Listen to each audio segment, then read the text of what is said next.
Entramos en el hospital de área del Bolsón, donde la directora a cargo, la doctora Carolina Casio, junto a la infectóloga Romina Hansen, nos van a contar un poquito cómo es la situación actual, sobre todo actual aquí en la localidad del Bolsón en relación al coronavirus. Buenos días.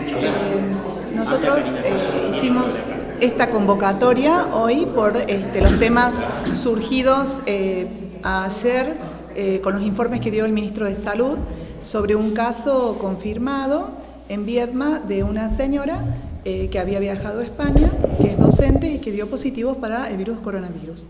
Nosotros lo que tratamos de hablar hoy es un poco con la doctora Hansen, infectóloga del hospital.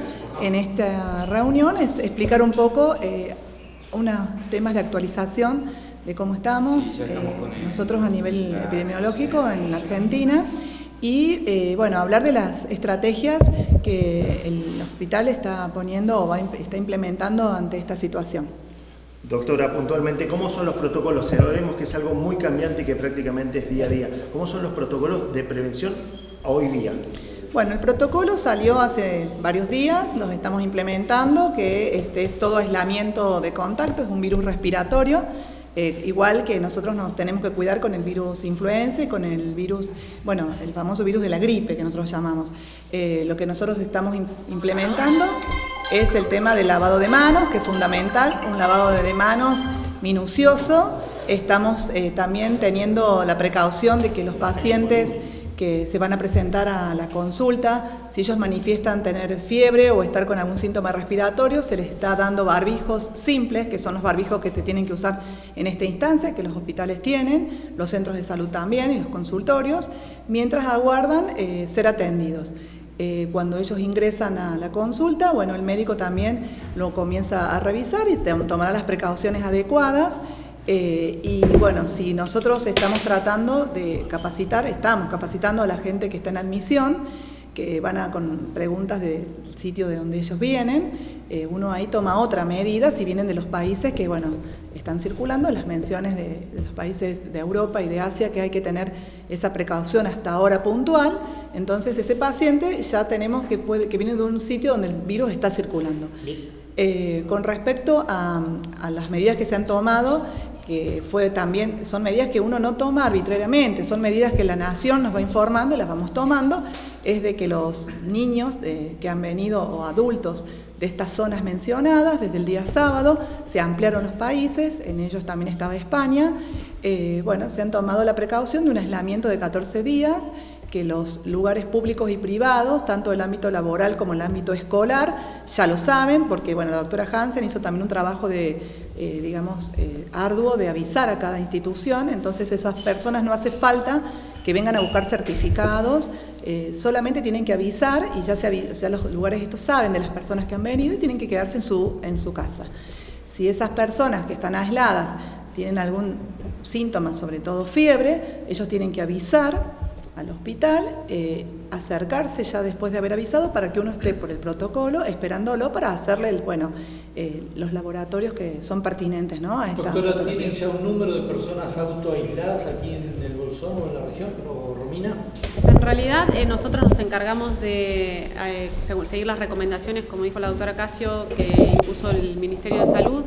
Es alrededor, ahora no me acuerdo exactamente la cantidad porque se han ido sumando y otros se han ido saliendo del aislamiento porque obviamente habían pasado varios días de que habían llegado del exterior.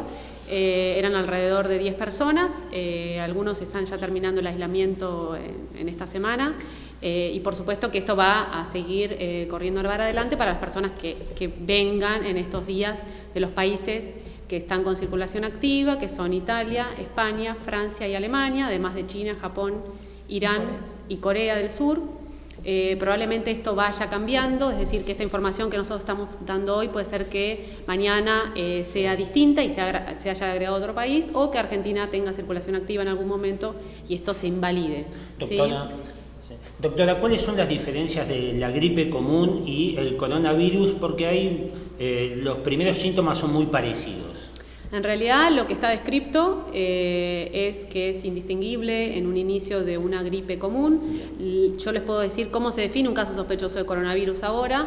Es aquel paciente que consulte por fiebre más tos o dolor de garganta o dificultad respiratoria. Eso uno, con el antecedente epidemiológico de viaje a estos lugares que ya les referimos antes, eso inicia o abre el protocolo de sospechoso de coronavirus y eso dispone una muestra que debería ser enviada en nuestro caso al Instituto Malbrán para primero estudiar para gripe, primero se estudia para gripe y después, si se descarta el diagnóstico de influenza, se estudia para coronavirus. Esto lo digo porque hace un poco referencia a la pregunta que vos me hacés con respecto a cómo es la diferencia, ¿sí? Se estudia para gripe y si es negativo se estudia para coronavirus, significa que clínicamente por ahora no hay alguna forma de distinguirlo. Probablemente después con el correr de los días de evolución del paciente uno tenga algún otro dato, pero en un inicio no hay datos que hagan poder, sin el análisis, confirmar o descartarlo. ¿El protocolo les marca algún tipo de restricción para la concentración de gente? Por ahora no. Nosotros las normas que tenemos del Ministerio de Salud de la Nación, que son las mismas que hace el Ministerio de Salud de la provincia, digamos que avala, porque cada provincia puede tomar sus decisiones, son que no hay cambios ni con respecto a la concurrencia a clases ni con respecto a situaciones de aglomeración de gente. Sí, esto del aislamiento, del autoaislamiento de personas que concurran a establecimientos educativos, trabajo. El Ministerio de Trabajo dispuso una licencia por 14 días para estas personas y no hay un cambio con respecto a eso por el momento. Si hoy hay algún cambio, después se los informaremos. Se ha escuchado en diferentes medios que quizá darse la vacuna contra la gripe o contra la neumonía puede llegar, digamos, a ser más leve o evitar el contagio. ¿Esto es posible? A ver, las personas que requieran o que tengan indicación de vacunación antigripal y vacunación contra la neumonía, que son los menores de 2 años, los mayores de 65 años, y las embarazadas, los trabajadores de salud, y en el medio las personas con factores de riesgo, deben recibir la vacuna antigripal y dentro de esos grupos algunos también la de la neumonía. No hay hasta el momento ninguna información, científica que avale que la vacuna antigripal o la vacuna de la neumonía va a proteger frente al coronavirus. Y desde el sentido común son gérmenes diferentes, son virus distintos y uno no podría decir que tenga que haber alguna protección. Así que la gente se tiene que vacunar porque también puede haber coinfecciones, es decir, puede ser que se contagien de influenza, o sea, gripe, y además de coronavirus. Y eso sería, digamos, obviamente que 2 infecciones. El sistema inmune, luchar contra 2 infecciones no es lo mismo que contra una, así que la vacuna tiene que estar. Aprovecho, digamos, como para reforzar esto de la vacunación. Todavía no tenemos la vacuna, pero apenas llegue, los grupos de riesgo deben saber que tienen que venir a vacunarse. Pero por el momento no hay vacuna frente al virus del coronavirus y tampoco hay un antiviral específico que podamos dar frente a esta infección por el momento. Doctora, sabemos que tiene estadísticas a nivel global muy recientes sobre justamente cómo afecta a los diferentes rangos etarios. No es lo mismo cómo afecta a los menores, a los jóvenes, que a la salud de personas mayores. Sí, las estadísticas casi todas vienen de China, obviamente porque ellos tienen un caudal de pacientes muy importante. Y pudieron hacer muchos estudios con respecto al impacto de esta enfermedad. Lo que se vio en este tiempo de evolución de la enfermedad es que los menores de 10 años, la afectación o digamos la letalidad en ese grupo es 0. A medida que va avanzando la edad, hay un aumento sensible en esta mortalidad a partir de los 60 años y son los grupos que también coinciden con los grupos de más riesgo para la gripe y si a eso le sumamos otras enfermedades, como pueden ser enfermedades cardiovasculares, enfermedades pulmonares crónicas, diabetes, eso agrega todavía aún más riesgo para estas personas. Esto no quita que todas las personas deben tener claras cuáles son las medidas de prevención frente a este virus, que es una infección respiratoria, y frente a todos los virus que causan infecciones respiratorias, porque pueden generar infecciones también graves, aunque en mucho menor medida que en grupos de más edad. Doctora, para los casos de supuestos casos, ¿no? ¿Cuál es el protocolo específicamente? ¿Qué se hace y cuál es la rigurosidad con la que se cuenta para el cumplimiento del mismo? Es un poco lo que explicó la doctora Casio previamente. En realidad los pacientes tenemos varias formas, o sea, tenemos pacientes que tenemos identificados como en aislamiento, esos saben que tienen que avisar al hospital, y aquellos que no estén en esa condición, pero que uno los pueda ubicar como caso sospechoso, son los pacientes que van a concurrir al hospital, que para eso hay cartelería que dice que el paciente tiene que solicitar un barbijo, y va a ser atendido por un médico de guardia que va a evaluar la condición de ese paciente con los datos epidemiológicos, y ahí se evaluará si cumple o no criterios de caso sospechoso. Si eso lo cumple, ese paciente tiene que cumplir un aislamiento de gota, no es lo mismo que el aislamiento que se cumple para hantavirus, es un aislamiento diferente, es decir, que el barbijo que se utiliza es distinto y las precauciones respiratorias son diferentes. Y de contacto también es el aislamiento, y se evaluará de la toma de muestra y después para enviar al Instituto Malbrán, como dije previamente, y eventualmente ver en la condición clínica que se encuentra el paciente para ver si es necesario que continúe internado en este hospital, que se vaya a su domicilio o que requiera una derivación. Por ahora lo que estamos viendo es que este virus es un poco menos agresivo su evolución, a diferencia del hantavirus, que es lo que estamos nosotros acostumbrados. Por supuesto, todo esto es dinámico, es un virus que apareció ahora, que si bien era conocido, pero se presentó de otra manera. Puede ser que cosas que hoy digamos, mañana vayan a cambiar. Por ahora lo que se sabe es que la persona que contagia seguro es el que tiene fiebre. Por eso el tema de que el aislamiento tiene que ser estricto, que esa persona no va al colegio pero tampoco sale, o no va al trabajo pero tampoco sale, y que no hace falta, que nos han preguntado bastante, si los convivientes tienen que aislarse. En realidad el conviviente tiene que tomar la precaución del aislamiento, o sea, el lavado de manos. Si esa persona empieza con síntomas, el que está aislado porque vino del país que nosotros nos referimos recién, y empieza con fiebre o con síntomas respiratorios, se avisa y viene, y nosotros tenemos un protocolo para ese paciente, de alguna manera tomarlo, aislarlo y sacarlo de lo que sería la exposición de los otros pacientes que están aguardando. Ahora, el tema de nosotros con Hanta, lo que se veía que el paciente en general quedaba internado, y bueno, por las horas de evolución y como sabíamos cómo la enfermedad se comportaba, era seguro el traslado a un hospital de alta complejidad. En este caso se están viendo que hay casos, incluso se ha comentado en la ciudad de Buenos Aires, con personas más jóvenes, menores de 60 años, que la evolución no ha sido tan tórpida, y que una vez que uno toma la muestra, si el paciente no requiere ningún tratamiento de sostén hospitalario, puede ser que quede recluido en su casa, y ahí se tomarán otras medidas de aislamientos diferentes, ya un poco más estrictas que solamente estar en una habitación. Eso lo digo porque a veces toda esta información que nosotros queremos trasladar a la población es que es necesario estar preocupado por el tema, tratar de tener datos científicos y datos oficiales, porque a veces las redes informan cosas que no son reales, por eso nos hemos tomado el tiempo de llamarlos a ustedes y sentarnos y contar lo que tenemos, y también ser sinceros y saber decir que como esto es nuevo, en realidad uno va tomando las pautas de acuerdo a países que han tenido más casos y que están trabajando y que bueno, nos van transmitiendo.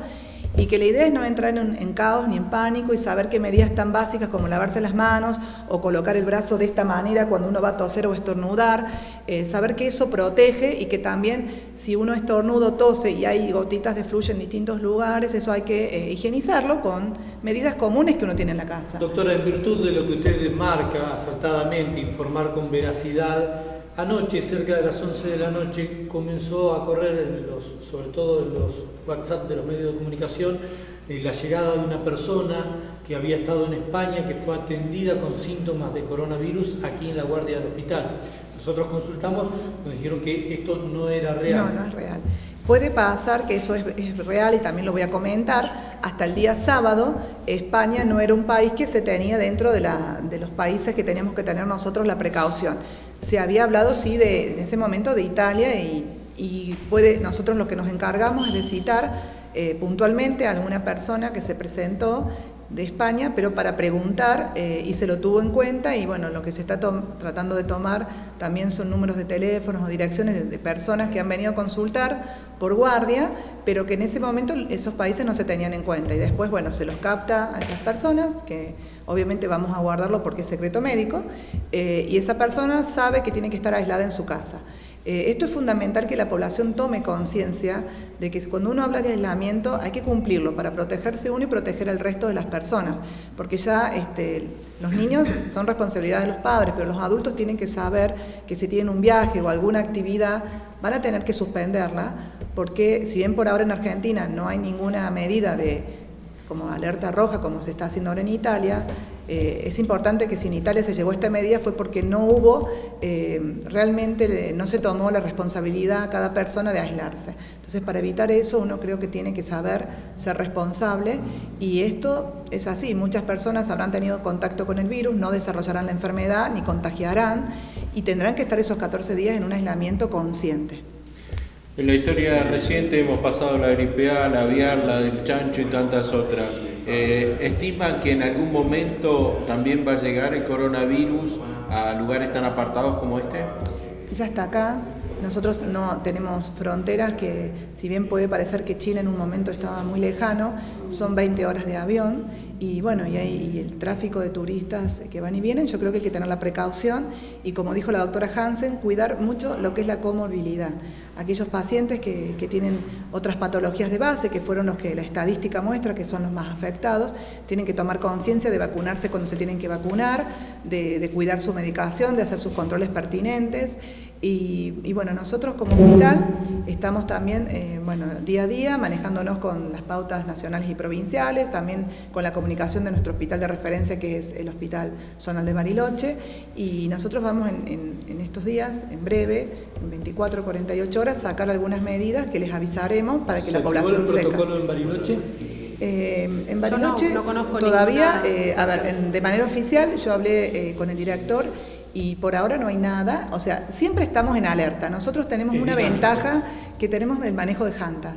Hanta es una enfermedad que es sumamente agresiva y es más grave que esta enfermedad, entonces uno ya está como alerta. Es como que hemos reactivado cosas que quizás las hubiéramos esperado más adelante, que puede ser la gripe. Lo que sí estamos viendo, que estamos aguardando si hay alguna indicación a nivel nacional o provincial de que puede ser que en algún momento, si aparecen más casos circulantes, el hospital, o sea, digamos la salud, tome la medida de que algunas cuestiones particulares de consultorio o de cosas programadas, pueda pasar que avisemos con tiempo que por un tiempo estipulado no se harán como se ha hecho en otros casos donde estuvo la gripe o otros virus. Pero por ahora no hay nada. Lo más importante, recalcamos el lavado de manos, que eso no solo previene estas patologías sino a otras. Mucha gente está angustiada con el alcohol en gel, que en esta medida es más lavarse bien las manos, no se compara con el alcohol en gel. El tema de los barbijos, no hace falta que todos andemos con barbijo por la calle, porque en realidad lo tiene que tener puesto aquella persona que tiene síntomas. Esa es la realidad. Y los de salud pública o los de salud privada, que van a hacer algún tipo de examen cercano o una toma de muestra de algún laboratorio, pero no hace falta. ¿Los que están aislados deben usar barbijo? Los que están aislados, si no tienen síntomas, no. El aislamiento es de lavado de manos. Si ya empieza con tos o con algún tipo de síntoma respiratorio o con fiebre, ahí sí se coloca un barbijo, llama al hospital y viene. Y si ese paciente después se confirma, lo vuelvo a reiterar, y está bien clínicamente, está en su hogar con esas medidas de aislamiento. Y ahí sí